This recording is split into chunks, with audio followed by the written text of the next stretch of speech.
Yo mga idol, kumusta? Mandragma Sports TV nga pala. Ating pag-usapan, Gilas Pilipinas, Thailand, gusto ng rematch sa Gilas at Bobby Ripart Jr. kukunin ni Coach Tim sa Hinebra. Ngunit bago ang lahat, huwag mong kalimutan subscribe at click ang notification bell para like kang updated sa tinitis upload natin.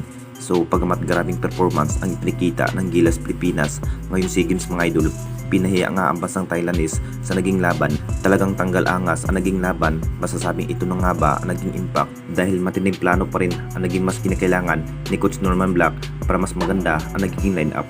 At starting 5, isa na nga yan si Jamie Malonzo at Bobby Ripart Jr. at Robert Bulik.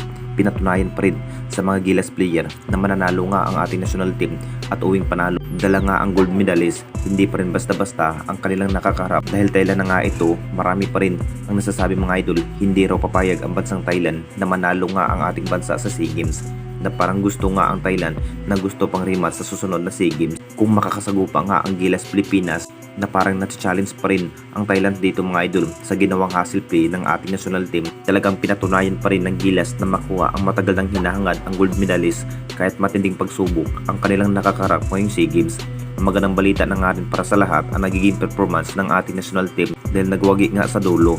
At dito na naman tayo sa isa pa nating balita, Bobby Ripart Jr. kukunin ni Coach Tim para sa Hinebra. Alam na nating lahat mga idol, isa pa rin itong si Bobby Ripart Jr.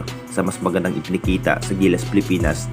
Talagang siya pa rin sa isa sa nagdadala sa opensiba. Masasabing napablib nga ang Gilas fans sa ginawang hustle play ni Bobby Ripart Jr.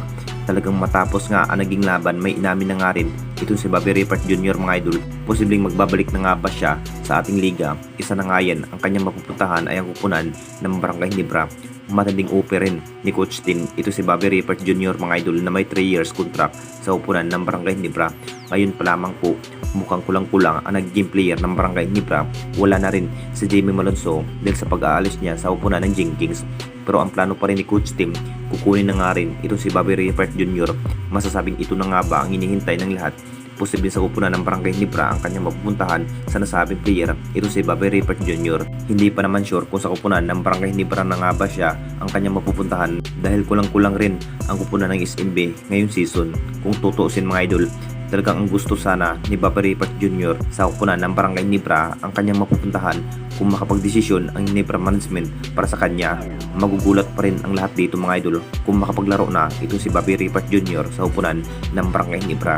Anong masasabi ninyo mga idol tungkol sa ating video?